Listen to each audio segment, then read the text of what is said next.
Triglavska severna stena je ena najmogočnejših sten v Evropi in s tem tudi v Alpah. Široka je preko 3 km in visoka več kot kilometer. Njene prepadne stene in mogočne grebene so že občudovali pred več kot 100 leti. Med njimi je bil tudi Klement Jug.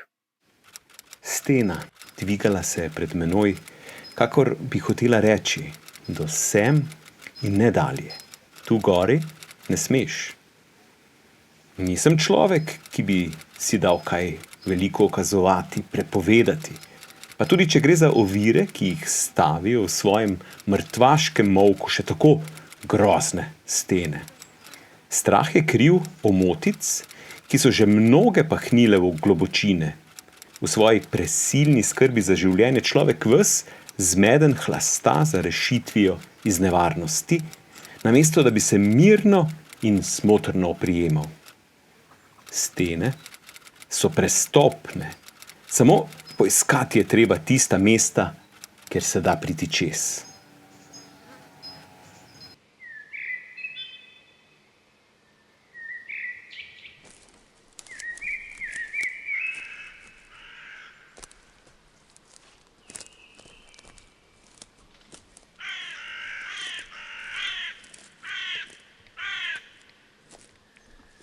Tako kot je Triglav za Slovence pravi mit in nedvomno največji simbol slovenstva, ki predstavlja to kleno slovensko naravo, tako je Triglavska stena za alpiniste in plezalce tako pomembna, da jo ne kličemo več Triglavska severna stena, ampak kar stena. Zgodovina dokazuje, da nam je že od nekdaj pri srcu. Tujcem nismo nikdar kaj prida zamerili, če so si plezalsko prisvojili katero koli drugo steno. Če pa jim je kot prvim uspelo preplezati kako triglavsko lovoriko, takrat se je Slovenec čutil globoko užaljenega in prizadetega. To je našemu človeku povsem razumljivo in naravno, kajti Triglav in njegovo steno nosimo Slovenci v srcu. Danes je splošno sprejeto, da je okrog leta 1890 prvi preplezal trentarski divji lovec Ivan Berginc, Štrukelj. Med zasledovanjem divjadi naj bi se povzpel čez steno, verjetno tam, kjer danes poteka najlažja slovenska smer. O tem vzponu seveda ni bilo nič napisano tedaj, saj je šlo za divji lov, se pa je dejanje ohranilo v ustnem izročilu, vse dokler ni Henrik Tuma v svojih opisih trentarskih gorskih vodnikov omenil tudi ta Berginčev vzpon. Prvi alpinistični vzpon v steni že z uporabo klinov in vrvi pa so leta 1906 opravili Felix König, Hans Reinl in Karel Domenik. Njihova smer se danes imenuje nemška. S tem vzponom se je nacionalni boj med Slovenci in Nemci, ki je tedaj puhtel v gorah, prenesel iz bojev za vrhove, poti in koče, tudi v stene, ker so bili nemški plezalci na začetku precej boljši.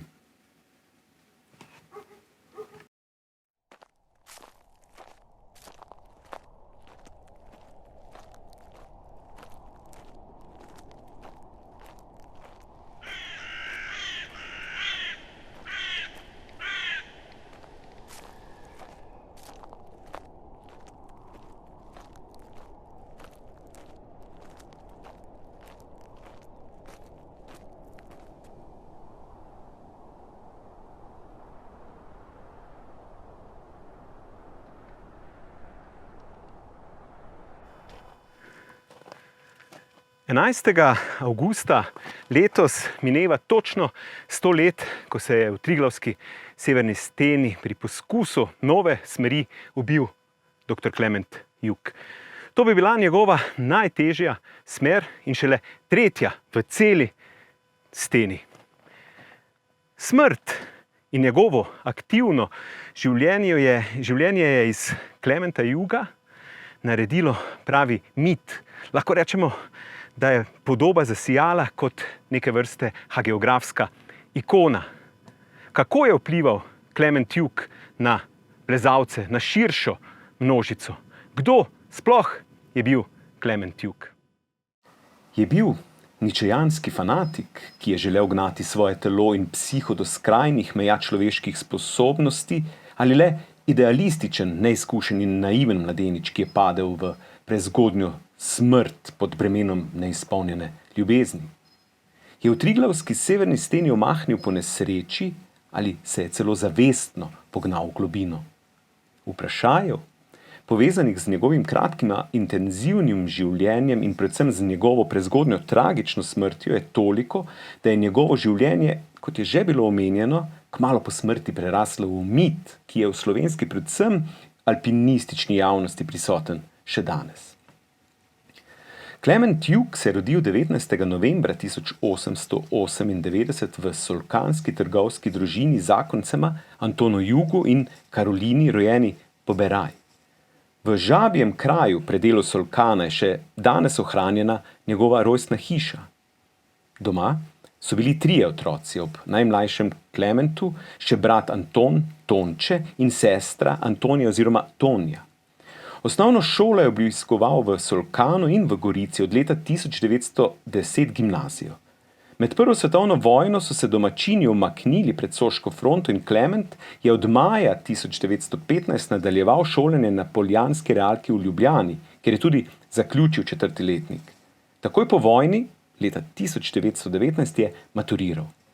Sprva naj bi se navduševal za tako imenovano službo narodu, nato pa se je s silnim zanosom posvetil filozofski znanosti in strastno iskal resnico človekovega bivanja ter delovanja. Raziskoval je tudi psihološka vprašanja, nagonsko doživljanje, predvsem etiko.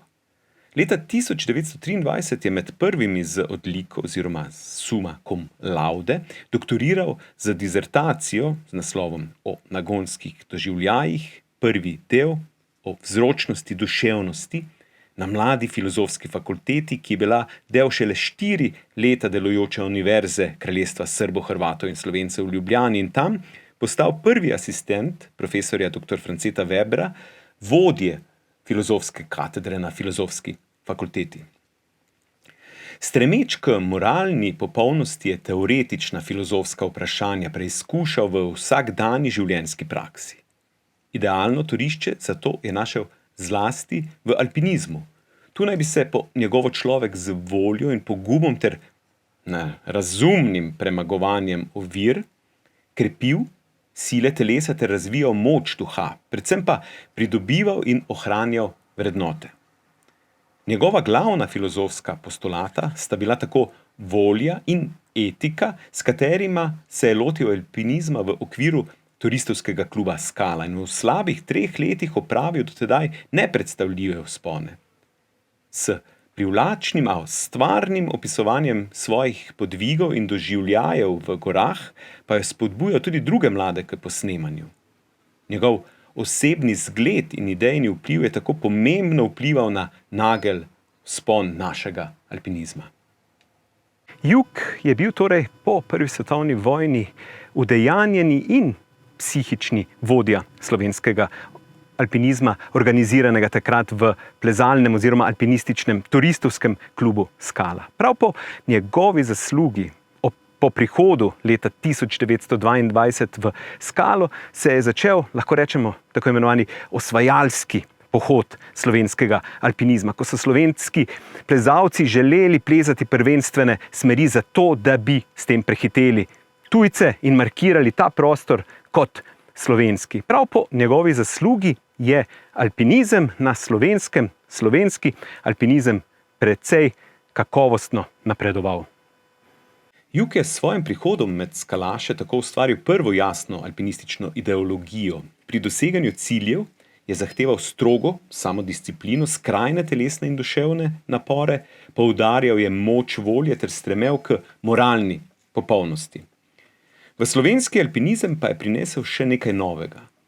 Kot primorskega Slovenca, ki je zaradi fašizma pribežal v Jugoslavijo, ga je zelo motil vpliv tujih plezalcev v naših gorah, predvsem prvenstveni vzponi tujcev, po večini Nemcev, pa tudi Italijanov. Očitno sovraštvo do njih je izkazoval predvsem v želji po prvenstvenih vzponih v domačih stenah, ker je šlo za pravi boj za prvenstvo, za nacionalno markiranje v najpomembnejših slovenskih stenah. Znan je njegov citat, ki se glasi: "Sramota je, da so že vse pred nami preplezali tujci. Mi se moramo dvigniti nad nje. Človek zmore veliko, če hoče.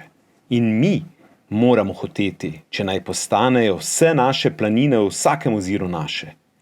Kdor izmed narodov se zadovolji z majhnim, izgine. Za velike pa ni veličine nikoli dovolj.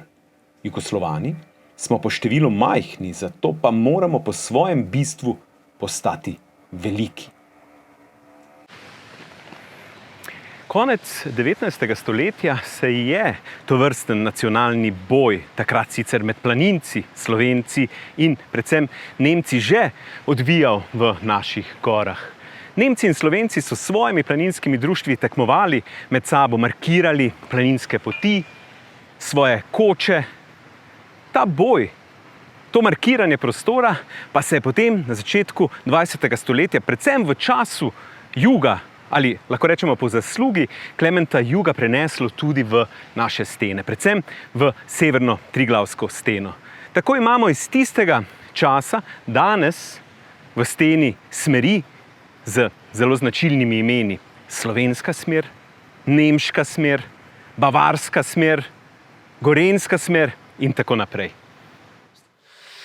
Bil je mlad izobraženec, filozof, študiral pri profesorju Webru takrat v Ljubljani, na Novi univerzi v Ljubljani.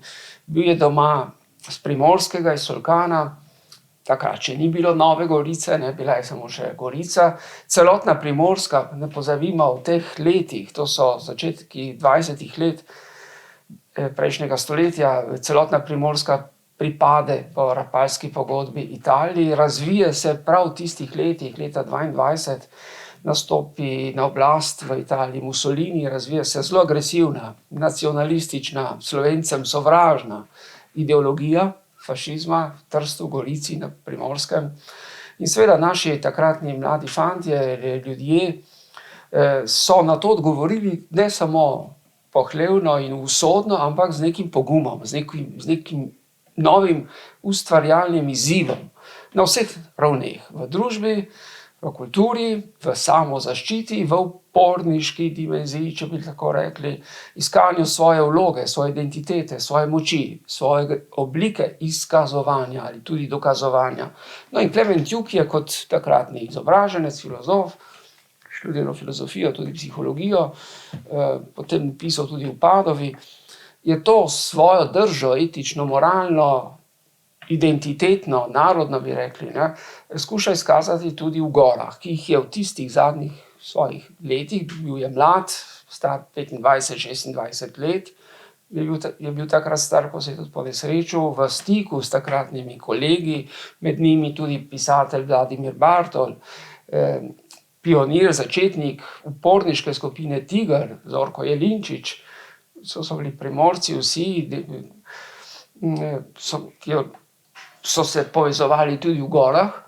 No, Klement Jug je seveda z nekimi idejami tudi filozofije Nietzscheja, z načelom živi drzno, živi nevarno, da boš svojo življenjsko izkušnjo potrjeval, pravzaprav, in s tem dokazoval tudi sebi in svoji skupnosti neko vrednost življenja.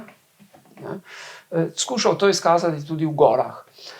Morda samo oklepajček, gore, Alpe, zlasti ta vzhodni del Alp, Dolomiti, pa tudi Julijske Alpe, so bile prav v teh prvih desetletjih 20. stoletja, neke vrste, v 20., v 30. letih, ko se razvije, to je bil takrat začetek, to moramo reči, takega bolj športnega plezanja, ne samo osvajanje vrhov, še z nekim romantičnim duhom, kot je bil recimo Henrik Thuma, raziskovalec, prvopristopnik, ali Julius Kugi z romantičnim navdihom, Jug, Pavla Jesih, Mira Marko Debelak, Joža Čop, Stanko Tominšek, profesor, in še Deregi, Vovkar in še Kajzel in drugi so takrat skušali, ki so oblikovali družbo Skala, skalaši so se imenovali po skali, so dejansko tudi razvili prvi plezalni, športno-plezalni pristop do gora, iskati namenoma nevarne prehode, ne samo priti na vrh, ampak priti na vrh neke gore, zlasti v naših domačih gorah, po zahtevnih stenah. Ker so nam sosedje takrat v teh istih letih, 20, 30 letih, Nemci, Avstrijci, skušali pokazati, da so oni gospodari pravzaprav teh dejavnosti. Seveda, Triglavska stena je bila najprej preplezala po Tumovi smeri, danes se imenuje Slovenska smer, tam okrog 1910. Trentarski divji lovci, verjetno Ivan Berginc in še kdo so že prej šli tam čez. Potem pa so preplezali Nemci dejansko zelo lepo, dolgo nemško smer na vrh, pa tudi bavarsko smer. In so rekli, kaj boste vi, Slovenci se nimate pojma. No in tudi, vidite, skalaši z jugom na čelu so s tem intelektualnim, filozofskim pristopom skušali dokazati, ne gre tako, tudi mi smo sposobni, tudi mi zmoremo. Vse to je neke vrste dediščina, s tem, da je poleg te same plezalne dejavnosti, zlasti v teh zadnjih 2 letih je bil jug precej aktiven v Julijskih Alpah, tudi v Kamniško-Savinjskih Alpah, pravijo nekatere prve pristope, nekatere stene, namenoma iskal tudi zahtevnejše, še nepreplezane, nepoznane predele gora, na primer tudi v tem zahodnem delu Triglavske stene, kjer je danes njegov steber, jugov steber. Poleg te dejavnosti je hkrati bil tudi literarno navdihnjen. Imamo tudi še iz 30 let je ta lepa knjiga Klement Jug, njegovi spisi iz gora. Gore so takrat razumeli kot preizkuševališče, kot neke vrste telovadnico, bi lahko rekli. Ampak ne samo športno, ker to v gorah se vedno povezuje, telesna dejavnost in duhovna dejavnost. In tako mislim, da tudi to je en del jugove dediščine. Jug velja za prvega pri nas, ki je začel načrtno plezati prvenstvene smeri. V 3 letih svoje plezalske poti je napredoval od najlažjih plezalnih vzponov pa za tisti čas do izredno težavnih. Vse najtežavnejše, najtežje ture je opravil sam brez soplezalca. Skupaj naj bi opravil preko 50 tur, kar je za tisti čas, ko je bila sezona vzponov v visokih stenah omejena večinoma le na 2 meseca v letu, zelo veliko. Nato pa mu je usoda preprečila nadaljnje alpinistično udejstvovanje, potem ko se je smrtno ponesrečil med solo prvenstvenim vzponom preko zahodnega dela Triglavske severne stene, desno od tako imenovanega ledenega žleba. V tej liniji je predhodno že poskušal skupaj z Lojzetom Volkarjem.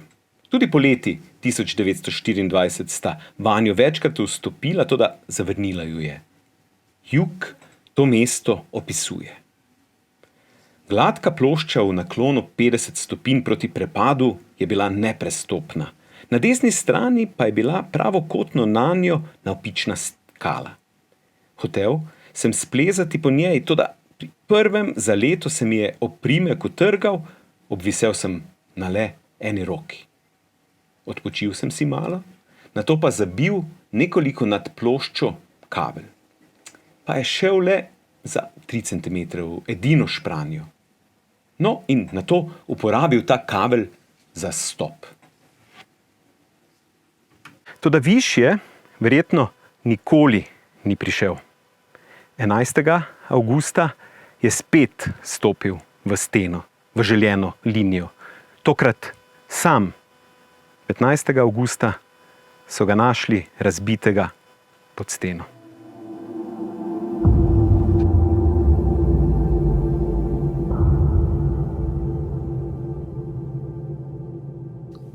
Klement Jug se je ponesrečil 11. avgusta 1924, minilo 100 let. 11. potem je padel nekje na sredini stene, verjetno se mu je en kamen odkrušil. Ponavljalca, torej prva plezalca, ki potem sta šla po tej isti smeri čez steno, Pavla Jesih, in en soplezalec Gostiša sta šla tam mimo in tudi varno prišla na vrh. Našla sta še njegov zadnji klin, ga tudi zbila kot neke vrste relikvijo. Truplo Klementa so našli pod steno, seveda razbito, poškodovano, 15. avgusta, čez nekaj dni. In mnogi njegovi soplezalci, tudi Zorko Jelinčič iz Trsta potem, in kar niso hoteli, niso mogli sprejeti tega dejstva, niso verjeli na nek način, da se mu je to res zgodilo. Ja, pač zgodovina je zgodovina, njenih dogodkov se ne da izbrisati.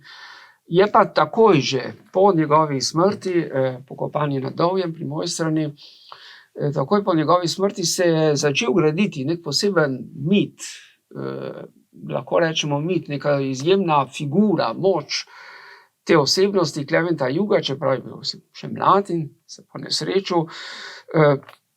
Ta mit se je nekako ohranjal potem kar dolgo časa, skoraj da do našega časa. Se spomnim, še kot sem bil sam mlajši, je veljalo, da je recimo njegova diplomska naloga, ko je delal pri profesorju Webru, izgubljena, da je v Nuku ni.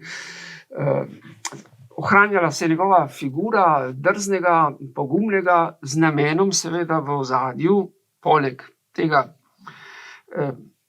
izzivanja moči, dokazovanja identitete proti večjim nasprotnikom, v tem primeru izkazovanje poguma, samozavesti v soočanju z goro. Gora ni nasprotnica, ampak je tisti prostor, izbrani prostor, v katerem, zlasti pa gorske stene, v katerem prihaja do določenega spremenjenega stanja zavesti, lahko to rečemo. In že sam vzpon, pravzaprav, če pomislimo, tudi planinski vzpon, plezalni pa še toliko bolj, ker je vedno prisotna čisto konkretna nevarnost, je neke vrste sakralno dejanje. Pa je človek lahko religiozno overen ali pa ne, to gre za globljo arhetipsko lastnost, ki jo tudi tak plezalni športnik, kot bi rekli, in filozof Klement Jug zelo dobro ponazarja, jo izraža, jo manifestira, bi rekli. Sakralno dejanje v smislu dvigovanja človeka iz običajnega, navadnega, iz neke vrste povprečnega življenja k višjemu smislu. Zakaj? Zato, ker človek k višjemu stremi. Ne samo, da bi zmagal, če tako rečemo, v nekem soočanju ali tekmovanju, ampak da bi presegal samega sebe. Da bi presegal svojo človečnost, ki je enaka svetnosti, posvetnosti. Se pravi, človek je duhovno bitje. Ne smemo se izmikati tej besedi. Človek je simbolno, je duhovno bitje, ki stremi k višjemu. Ni vedno samo denar, ampak so tudi druge vrednote. Ljudje jim ostajamo zvesti na tak ali drugačen način, estetika, umetnost, znanje, spoznanje, duhovna dimenzija. In k temu je mladi Klement Jug, pravzaprav kot mladi izobraženec, plezalec, implicitno, notranje stremel. In to je ostalo tudi po njem. Se pravi, človek se v gori ne sooča samo z nekim nasprotnikom ali z nasprotnico steno, ampak z svojimi omejitvami. In prav s preseganjem teh svojih lastnih omejitev človek postaja prvič skromen, zato ker je gora neprimerno večja in silnejša in tudi v času neprimerno daljša, večja, kakor mi, ki smo tu za kratek čas. Ampak hkrati, ko človek to premaguje, pomislite, premagaš neko deviško skalovje, premagaš svoj strah, svojo šibkost, te napolni z velikim bogastvom, z nekim zadoščenjem, ki ga nobena druga stvar, to moramo se spomniti tudi danes, nobena druga stvar, materialna, ga ne more zadostiti. Tudi to je, se mi zdi, ena vrednost, ki nam jo ta mladi plezalec Klement Jug pred 100 leti, nažalost padel čez steno, zapušča zaradi njegovega pristopa in tudi malih, pa vendarle pogumnih potez, ki jih je uspel v svojem mladem življenju narediti. Smer v nameravani Jugovi liniji sta leta 1930 preplezala Pavla Jesih in Milan Gostiša in danes nosi ime Jugov steber. Prva ponavljavca sta sredi stene naletela na zabit klin in nad njim očiten odlom ter zaključila, da je Jug verjetno tam padel, ker se mu je odlomil oprimek. Pavla je vzpon opisala v dopisu Henriku Tumi sledeče. Ogledujoč po nadaljni smeri zagledava v previsu zabit klin. To nenavadno odkritje naj jo je navdalo z zelo različnimi občutki, kajti instinktivno sva mu takoj priznala Jugovo lastnino. Radovednost naj jo je gnala k klinu, ker je bilo jasno, da je najbrž tu tisto mesto, raz katerega je strmoglavil dr. Klement Jug. Klin, ki ga je z veščo roko na edino možnem mestu v previsu zabil, bi bil lahko kljub 6-letnemu samevanju tudi nama v pomoč, toda tiho sva ga odbila in ga hraniva kot relikvijo in spomin na osamljenega plezalca in zglednega tovariša. Torej, klin ni bil, kakor se je domnevalo, vzrok njegovega padca. Zvesto mu je služil kot stop in prijem. Z gladkih, visečih plošč je težko prestopil na klin. Stoječ na njem si je poiskal nad previsom prijem, kateremu je slepo zaupal. V trenutku pa, ko se je hotel potegniti preko previsa, mu je goljufiva skala prikrižala drzni načrt. Izluščila se je in Jug je omahnil. Ko je 11. avgusta 1924 omahnil v smrt v Triglavski severni steni, se je kot učitelj in vzornik dvignil v legendo. Tragična, ne do konca raziskana usoda 26-letnega doktorja filozofije je spodbudila številne, tudi kontroverzne strokovne razprave ter še vedno navdihuje mnoga literarna dela. Kot simbol vztrajnosti, etičnosti in borbenosti je Klement Jug z mitološko močjo duhovno vplival zlasti na svoje primorske rojake. Njegovo izročilo je spodbujalo in krepilo v njih patriotično zavest ter jih navajalo k odporu tujim raznarodovalcem v času fašističnega terorja. Njegovi pionirski, skrajnostni podvigi pa so med slovenskimi alpinisti v naslednjih letih rodili vredne posnemovalce in drzne osvajalce gora. Ja, žal so se dogajale strašne polemike, ki je razumljivo, da na visoke vrhove udarijo strele, ne, to je že po Prešernu, ne. On jasno je bil mitiziran. Mitiziran s prve strani mojega očeta. In to se pravi, da je bil jasno, da je bil, ne bom rekel precenjen, ampak da je zelo blestev preko molda tujih zaslug. Logično je razumljivo, ampak to je bil vsaj nič drugega, zrcalno pogled tedanjega časa. No, sedaj tudi danes se to dogaja z vsemi, ampak čas daje stvari na mesto. Jasno, ko je umrl moj oče in napisal eno knjigo o njem, ki ga je zelo poveličeval preko zaslug. Jasno, potem so tudi rekli, da to je njegovi filozof, tisto, kar je napisal, na vse zadnje, ni da ni pomembno, ampak da so malček znižali to. Ampak mi moramo podati v kontekst tedanjega časa in v kontekst, kako je svojo filozofijo, kako je svoj alpinizem vplival na tedanje generacije in predvsem na bodoče generacije. To se pravi, da njegov vpliv je bil izreden. Zato jaz ne moram reči, da je preveč mitiziran. Na vse zadnje, mit je tisto, ki izredno psihološko vpliva. Mislim, da Klement Jug je eden tistih Slovencev, ki je največ vplival na slovenski narod. Jaz se vidim, da Klement Jug je tisti, ki je ustvaril slovenski narod, samostojno slovenski narod, njegov duh je to ustvaril. Čeprav je nekako začel z primorskega. No. Zato jaz bi rekel, da če je bil čisto tehnično precenjen, dejansko duhovno ni bil precenjen. On je dobil svoj pomen. Bi rekel celo obratno. Potem, ko je po smrti, ki je res njegova zvezda zelo svetila, potem je bil ogromno časa pozabljen. Na srečo v 80 letih, celo literarno, postmoderno in tako dalje, je spet zaživel. Je zaživel potem, ko so odkrili Vladimirja Bartolja, njegov dober prijatelj, vse zadnje Vladimir Bartolj, Zolko Jelinčič in Klement Jug so enkrat preplezali skupaj severno Triglavsko steno. Takrat je spet Klement Jug zaživel, ne, in z Bartolom. In tako, da tisti, ki hoče pomanjšati njegovo delo Klementa Juga in na filozofskem področju in na plezalnem je v slabi veri. Zato, ker če ti nekaj rečeš, da to ni toliko vredno, to moraš tudi motivirati. Ampak ne samo enostransko motivirati, da premigraš filozofa juga z Hegelom, kakorkoli že. Ti moraš uokviriti. In isto je, kar se tiče alpinizma. Ti ne boš primerjal njegove vzpone z današnjimi vzponi, ampak spet moraš primerjati. In tisti, ki to delajo v slabi veri, ki nisem bral, da bi to počenjal primerjalno.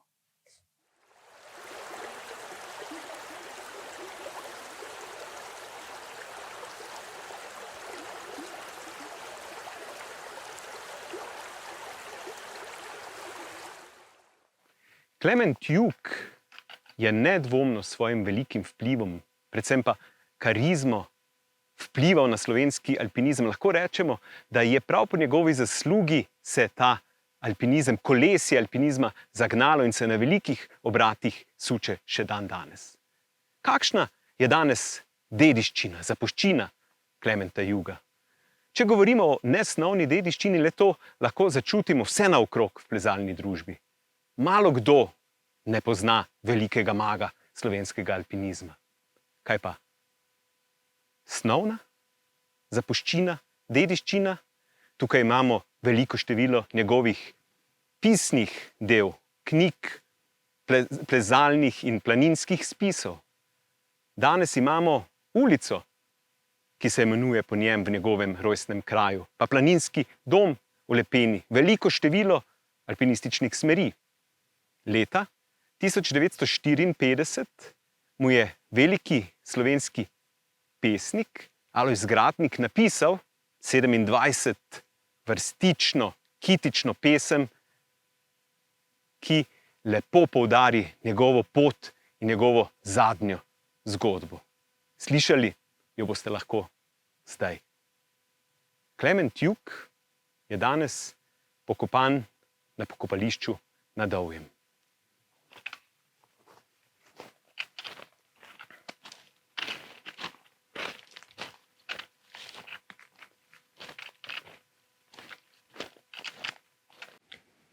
Alojz Gradnik, zadnja stena. Kdo si, ki iščeš pot čez ta greben, ki motiš mir tih mojih svetlih sten? Saj za stopinje tvoje drzne sled nikjer izsekal nisem šel ta let. Kaj hočeš tu, ker si še bedni črv ne more spresti čez razpoke brv? Kaj siliš? V tebi ta zaprti pas, tu večni gospodar sem samo jaz. Kaj rineš v ta cvetov ledenih vrt, ne vidiš? Moj čuvaj, ob njem je smrt. Poznam te, a pred tabo ni me strah, pa bodi metež, piš, grom, blisk v meglah. Če vrt odpiram tvoj, poslušam klic, ukaz in prošnje svojih rojenic. Ti veš, kaj hrepenen je večna sla, veš, kaj je cilj ljubečega srca. Ljubezen, poslednja ta skrivnost v kraljestvo tvoje čudežni je most. O blaženost teh večnih potovanj v krajine tvoje koprnen in san, ko vedno, daleč je še cilj, pa če prehodim 1000krat 100 milj.